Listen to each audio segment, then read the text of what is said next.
Miss ceritakan sedikit tentang latar belakang pendidikannya selama mengajar. Oh iya, oke. Latar belakang saya ini dari pendidikan bahasa Inggris. Kalau misalnya tentang apa tadi pengalaman mengajarnya, itu sebenarnya saya tidak ada pengalaman mengajar sebelumnya, dikarenakan dulu tidak diwajibkan untuk PPL itu seperti kayak kampus mengajar atau PPL. Nah, jadi sebenarnya ada kan PPL sama kampus mengajar, tetapi saya tidak ambil. Tapi pas saya lulus, saya langsung terjun ke pendidikan, jadi sebagai guru sekarang. Selanjutnya, bagaimana Miss menerapkan kode etik keguruan dalam menjalankan tugas sehari-hari di sekolah? Kalau kode etik tuh seperti ya kita sopan santun aja ya, walaupun kita terhadap siswa kita harus sopan, karena perilaku kita bakal dicontoh sama siswanya sendiri kan.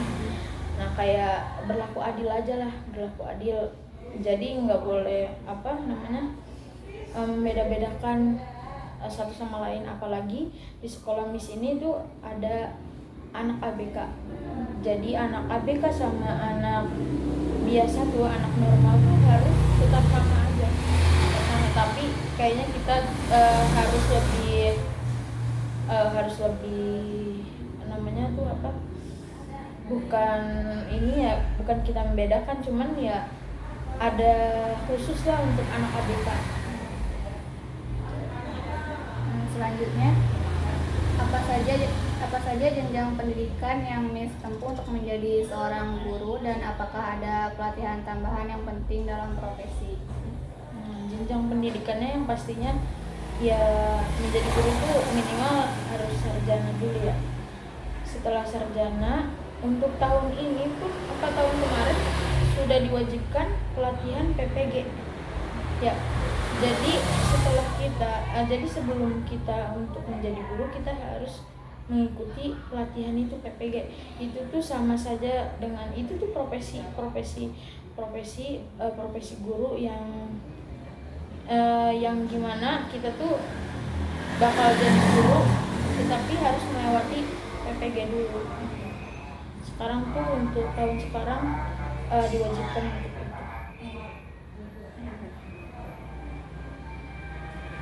Selanjutnya, siapa aja yang menjadi fokus utama Miss saat mengajar atau bagaimana cara mereka untuk paham pelajaran? Fokus utama saya tuh ya pastinya terhadap siswanya. Jadi kita kan mengajar untuk siswa gitu. Jadi kita harus fokus untuk siswanya dulu gitu. Kalau misalnya untuk dia paham, jadi kalau contohnya saya untuk mengajar tuh, saya mengajar dulu apa yang saya ingin ajarkan kepada mereka. Nah, setelah semuanya sudah menulis, sudah mempelajari itu, barulah kita untuk main game. Kita main game kayak misalnya game itu misalnya dia kalah, tapi dia harus dia harus mengerjakan apa soal yang saya berikan gitu. Selanjutnya, pernahkah Miss bekerja sama dengan profesi lain seperti konselor sekolah atau wali kelas dalam menangani siswa? Bagaimana? Memberikan contohnya? Pastinya kan pernah lah ya, contohnya kan sama wali kelas. Jadi kayak apalagi di sekolah Miss itu ada anak ABK, jadi kan kalau misalnya anak itu tantrum, itu tuh contohnya tuh dia tantrum atau enggak, dia ya kadang dia nggak jelas aja muter-muter di ini kan di kelas gitu. Terus tantrum nggak bisa dikendaliin sama kita panggil lah wali kelasnya, karena Miss ini kan bidang studi kayak maksudnya Miss ini mata pelajaran bahasa Inggris, jadi bukan yang megang kelas.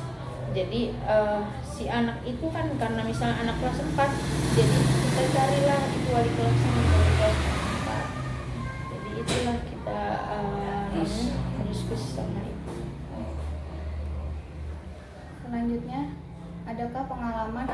kasus yang paling berkesan selama Miss menjadi guru, baik itu tantangan atau keberhasilan? Paling berkesannya tuh itu ya, mungkin Miss ini kan belum pernah terjun ke lapangan kayak misalnya PPL gitu kan, Miss kan belum pernah kan. Tapi pas Miss terjun langsung untuk ke pendidikan, untuk menjadi guru, nah itu tuh bahwa oh ternyata ada anak ABK gitu ya.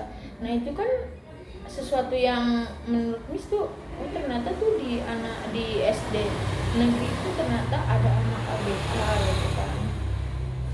Nah ya itu tuh kita ingin aja jadi sebuah ke wah ternyata kayak gini gitu.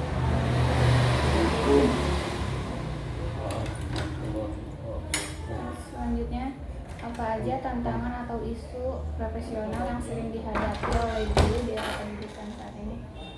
Isu-isunya pada era ini tuh contohnya kayak ini ya, isu-isu yang sekarang tuh tentang bingkisan. Dulu tuh emang zaman kita emang kayak gitu ya, kayak kita memberi. Assalamualaikum warahmatullahi wabarakatuh. Sebelumnya, perkenalkan nama saya Fida Puspita dan saya bersama Dwi Sabrina. Di sini kita akan melaksanakan tugas pengembangan profesi konseling dengan mewawancarai beberapa profesi. Saat hari ini saya sedang bersama Dr. Firda, satu narasumber. Berikutnya di sini dokter boleh perkenalkan terlebih dahulu. Baiklah, terima kasih dari semuanya ya. Kenalkan saya namanya Dokter Firda. Apa lagi nih namanya? Tinggal di Jalan Pembangunan 2, RT 1, RW 19, Cicadas, Gunung Putri. Terus saya saat ini bertugas di klinik Robani Medika dan praktek mandiri Dokter Firda di Jalan Cicadas. Baik, berikutnya di sini kami akan memberikan beberapa pertanyaan buat dokter. Yang pertama ada, bisakah dokter jelaskan jenjang pendidikan yang dokter tempuh hingga menjadi seorang dokter saat ini?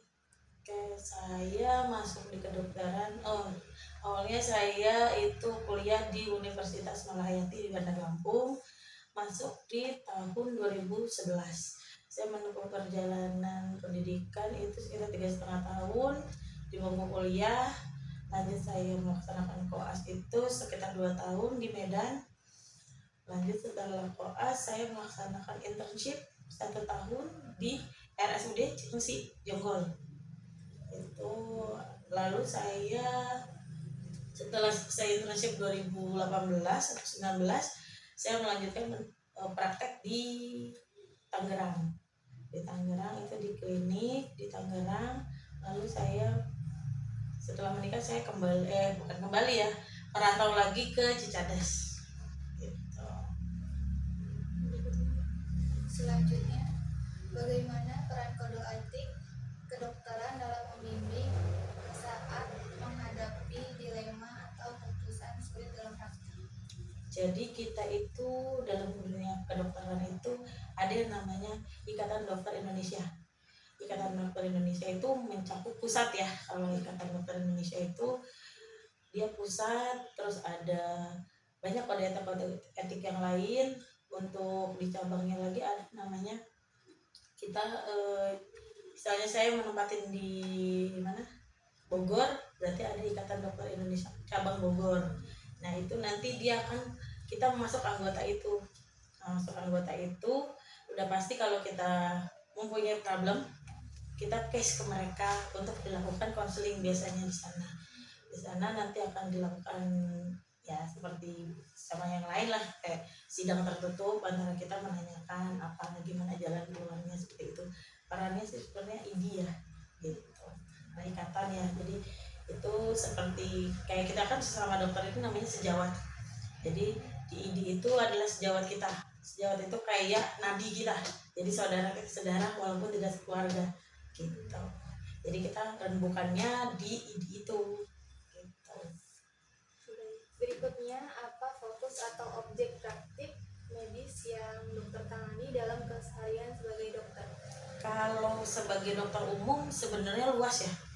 Kalau dokter umumnya kita yang tahu semua itu pasti ke kita, tapi kita tahu batas kita ada, namanya kalau dalam dunia kedokteran itu ada batasnya. Oh, ini yang ditangani sama dokter umum, ini yang yang tidak bisa ditangani dokter umum. Tapi kan tetap orang itu kan pasti ujung-ujung ke dokter, intinya ke dokter, mau gimana juga ke dokter. Jadi nanti yang kita mengarahkan, oh ini bisa ditangani sama dokter spesialis, tidak bisa di kami. Misalnya kayak contohnya pasien gigi, oke, kita bisa memberikan obat tapi tidak bisa menangani tindakan ke gigi. Atau misalnya usus buntu itu kita bukan peran kita, jadi kita bisa mengarahkan tapi ke pasiennya. Tetap kita kasih obat penanganan awal, pasti itu kita bisa memberikan, tapi untuk tindakan kayak operasi atau apa itu kita arahkan. Siapa saja sasaran utama layanan medis Bu Dokter? Apakah lebih banyak melayani anak-anak atau orang dewasa atau kelompok khusus? Kalau untuk bidang kedokteran dokter umum ya, kan saya tempatnya dokter umum, itu tidak ada yang spesifik ke anak-anak. Kita semua umur, jadi dari 0 sampai lansia biasanya, karena kan emang kita nggak bisa memilih ya untuk siapa saja yang sakit gitu. Apakah saya khusus lansia? Tidak, kecuali memang saya ada di bidang, misalnya saya spesialis anak, ya mungkin anak-anak. Tapi kalau dokter umum sih sebenarnya semua usia. Berikutnya, dalam praktik sehari-hari, profesi apa saja yang sering dokter ajak bekerja sama dan bagaimana bentuk kolaborasinya? Kalau dokter itu, kalau di klinik ya, kalau di mandiri kan kayak di praktek mandiri itu kan saya single veter, berarti kan sendiri saya geraknya. Tapi saya juga kerjasama sama analis, biasanya laboratorium gitu. Karena notabene-nya dokter juga itu bermitra, yang namanya kolaborasi itu kan bermitra sama perawat, sama bidan, sama apoteker, bahkan sama adminnya, bahkan sama OB-nya pun kita bermitra. Jadinya kita semua itu bekerja sama. Tanpa mereka kita tidak bisa jalan, tanpa saya pun mereka tidak bisa jalan, sama-sama, jadi saling membutuhkan gitu ya. Pasti ya sama perawat, bidan, apoteker, admin, bahkan OB-nya. Selanjutnya, adakah satu kasus atau pengalaman pasien yang paling berkesan selama Bu Dokter menjalani profesi ini? Terus apa yang membuatnya begitu membekas? COVID ya, karena kita udah masukin masa itu ya, dimana semua orang yang menakutkan gitu kan. Padahal sebenarnya ya semua penyakit pun semua menakutkan gitu.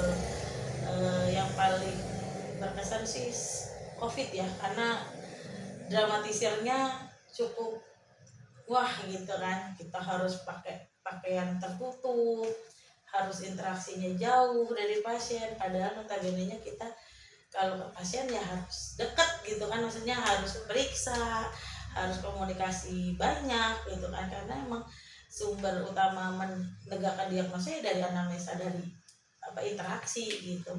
Dulu kan dihalangin pakai kaca, kita interaksinya cukup jauh gitu kan, bahkan ada pasien juga kadang nggak mau dipegang karena takut tertular dan segala macam lah. Yang terakhir, ada apa saja tantangan atau isu-isu profesional yang saat ini dihadapi oleh para dokter di Indonesia atau secara global? Kalau isu-isu seperti yang negatif ya misalnya ya, kalau negatif itu sekarang sih kalau untuk di praktek mandiri sih jarang ya, paling ya stigma masyarakat ya, banyak yang masih berobat umum ke mana, kalau ada trouble masalah terkilir atau patah masih kemana, itu yang masih ya stigma masyarakat yang zaman dulu gitu kan. Terus kalau untuk di klinik sih atau itu sekarang kan kita klinik kan sudah pakai BPJS ya, pasti isu-isu BPJS mungkin yang orang begini kok ini nggak di cover, ini nggak di cover, gitu-gitu aja sih sebenarnya.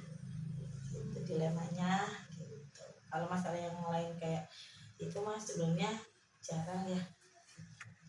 Dan cukup sekian wawancara dari kami. Mungkin terima kasih Bu Dokter sebelumnya. Assalamualaikum warahmatullahi wabarakatuh. Waalaikumsalam warahmatullahi wabarakatuh. Assalamualaikum warahmatullahi wabarakatuh. Sebelumnya perkenalkan, nama saya Elvira Puspita. Di sini saya sebagai pewawancara. Saya saat ini sedang bersama kakak. Nama saya Yulia Fadila. Saya berasal dari Aceh Tenggara. Kerjanya Saya bekerja di bidang farmasi. baik. Di sini saya akan menanyakan beberapa pertanyaan buat kakaknya. Untuk yang pertama, apa saja yang menjadi objek praktik utama dalam profesi kakak sebagai apoteker atau tenaga farmasi? Tenaga farmasi, objek pertamanya tuh di bidang obat-obatan, melayani masyarakat. Gimana? Berikutnya, bagaimana kakak menerapkan kode etik profesi farmasi dalam kegiatan sehari-hari, terutama dalam pengambilan keputusan yang berkaitan dengan pasien atau obat? Dengan mengenanganinya tidak memandang itu pasien umum atau BPJS atau asuransi, disamaratakan, tidak memandang itu pasien apa. Baik. Berikutnya, bisakah kakak jelaskan jenjang pendidikan yang harus ditempuh untuk menjadi seorang tenaga farmasi? Saya kan sebagai S1 farmasi, ya jenjangnya 4 tahun, dari semester 1 sampai semester 8 sih. Itu aja. Berikutnya, siapa saja yang menjadi sasaran utama layanan kakak? Apakah pasien langsung, tenaga medis, atau instansi tertentu seperti rumah sakit atau industri farmasi? Saya bekerja di RS. Saya berada di Ranak atau rawat inap.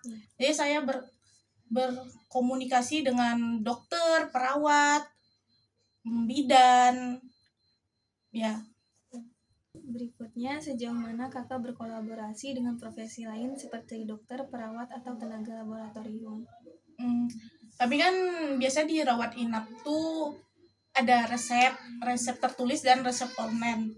Biasanya misalnya ada yang keliru ataupun apa, kami langsung menghubungin pihaknya, kayak perawatnya, dokternya, gitu. Langsung menghubungi via telepon. Berikutnya, apakah kakak pernah menangani suatu kasus atau situasi yang sangat berkesan selama menjalani profesi farmasi? Pernah, seperti tahun 2020 ya. Itu kan ada COVID ya. Nah, itu banyak pasiennya. Jadi kita kayak tertantang untuk gimana ya supaya pasien cepat sembuh ini itu. Berikutnya, yang terakhir, apa saja tantangan yang sedang dihadapi profesi farmasi saat ini? Tantangannya saat saya bekerja tuh dibilang banyak sih, cuman ada kayak bukan perbedaan. Ada pasien nih datang ya kan, dia minta obat ini, sementara obat itu tuh tidak tercover sama BPJS, jadi dia kekeh harus obat ini. Ya kita harus mengedukasi, tapi dia tetap tidak terima. Nah itu tuh kita harus menyadarkan pasien. Cukup sekian pertanyaan dari saya. Terima kasih kakak sebelumnya. Assalamualaikum warahmatullahi wabarakatuh. Waalaikumsalam warahmatullahi wabarakatuh.